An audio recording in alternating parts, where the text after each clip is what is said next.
Here's a tip. When you're grading out an ADA area, turn on the striping for that so that you can see where the ADA parking spaces are, and we can draw a hatch around that area to let the contractor know to be careful and to ensure that everything is ADA compliant in the area. So you can create a polyline, maybe put this on the CG annotation. We can make that color 250, which is a 10% gray, and then use H to create a hatch that's also that color. Send that to the back, and then we can put a little multi-liter in there and say ADA area 2% max slope.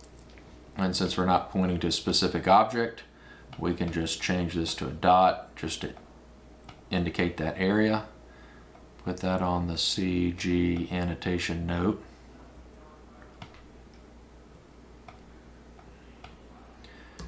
And then when you go back to your grading plan, it just tells them to be careful in this special area, and that's it.